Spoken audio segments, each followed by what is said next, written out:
me ask you something honest. How much energy have you spent this week trying to prove a point to someone who wasn't going to change their mind anyway? How many hours have you given to a problem that, in 2 years, won't even matter? How many times have you said something, out loud or in your head, that you immediately regretted because you reacted before you thought? Most of us are walking around carrying an enormous mental weight, not because life is unusually hard, but because we were never taught how to think. We were taught what to think. Facts, rules, opinions, but not how to actually use the mind we were given. And that quiet frustration, that feeling of spinning your wheels, that's not a character flaw, it's a thinking gap. This video is about closing that gap, slowly, deliberately, one shift at a time. If this kind of thinking speaks to you, consider subscribing. This channel is for people who want to think deeper. Let's begin. Picture this. 2 people are at a dinner table. A disagreement starts, something small, maybe about a news story or a decision at work. Within minutes, both of them are talking louder. Their faces are tighter. Neither is really listening anymore. Both are just waiting for their turn to speak. Sound familiar? Most people, when they disagree with something, feel a physical need to correct it, to win the point, to be validated. Here's what's actually happening in that moment. The brain has tied your sense of identity to your opinion. So, when someone challenges your opinion, it doesn't feel like an intellectual debate. It feels like an attack on who you are. And when we feel attacked, we stop thinking clearly. We start defending.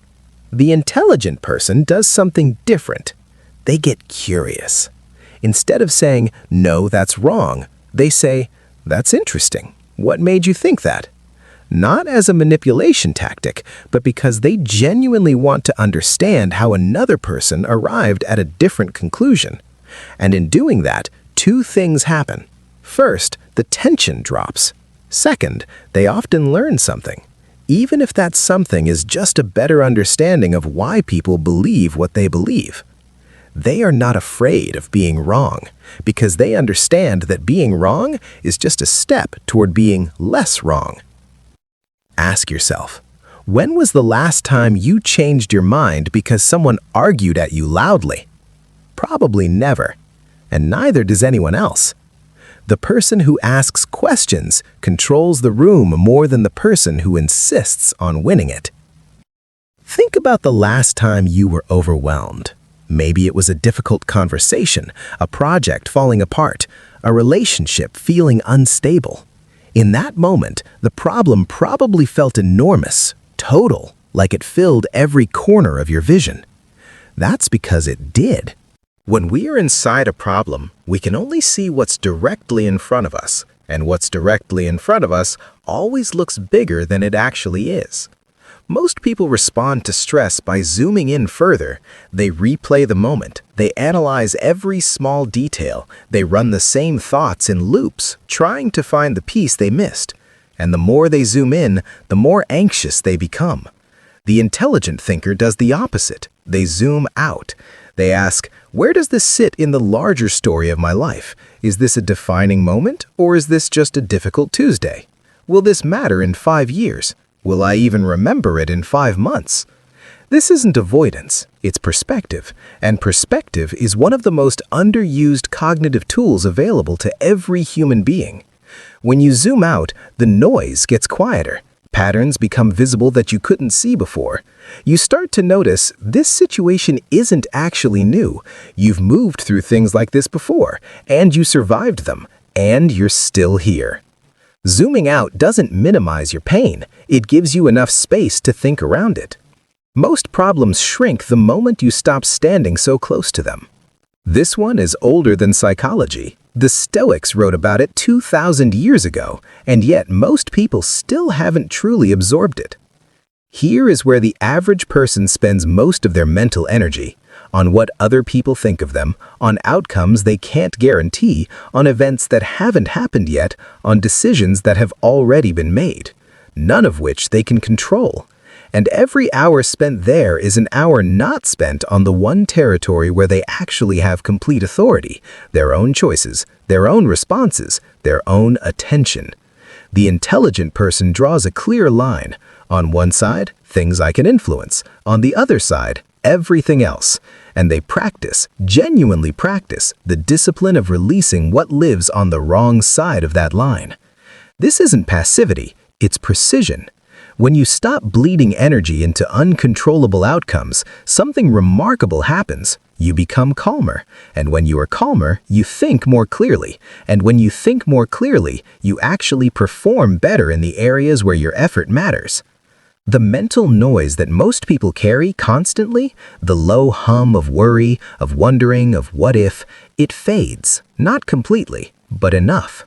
Control your attention, and you will find you have more power than you thought. We live in a world that rewards the loudest voice in the room, the quickest answer, the most confident-sounding opinion delivered fastest.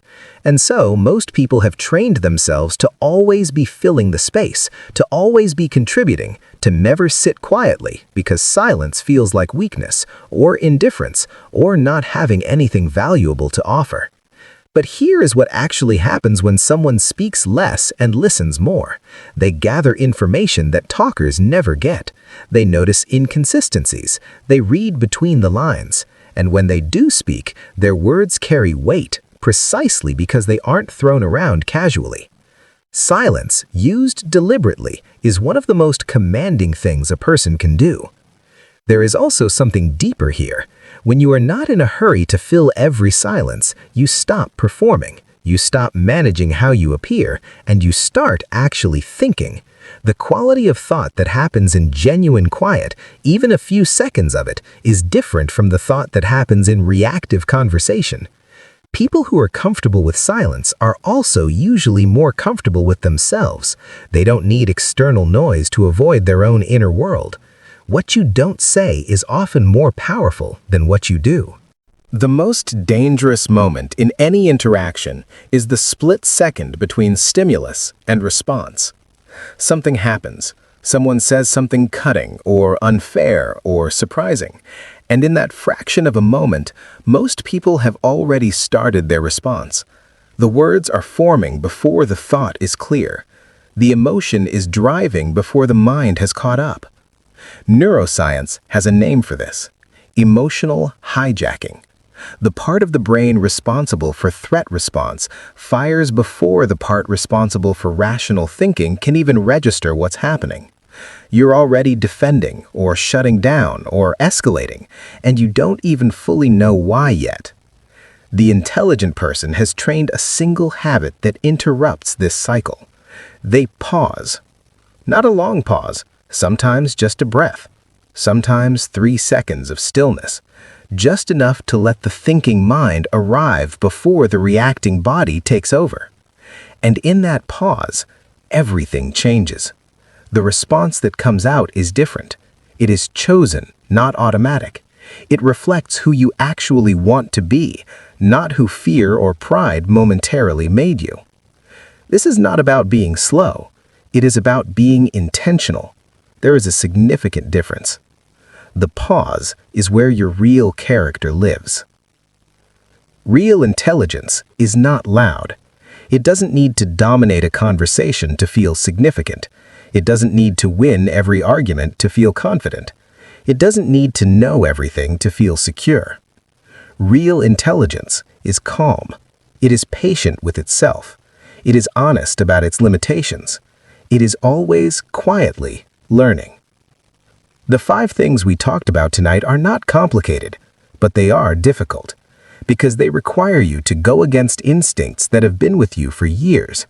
The instinct to defend, to react, to fill silence, to control what you cannot control, to stay zoomed in on what is hurting you.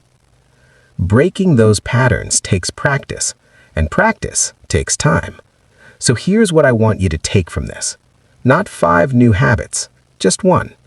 Pick the one that felt most true to something you already know you struggle with. The one that made something inside you quietly say, "Yes, that's me." And this week, just that one. Try it once. notice what happens. That's how real change moves, not in dramatic overhauls, in small, deliberate, repeated decisions. The mind you build slowly is the one that lasts. And the person you are becoming, the one who thinks before speaking, who zooms out instead of spiraling, who asks instead of argues, that person doesn't make a lot of noise, but they move through the world differently. You can feel it when you're around them. Calm, clear, present. That's what this is about. Not outsmarting anyone, just becoming someone your future self will recognize and quietly respect.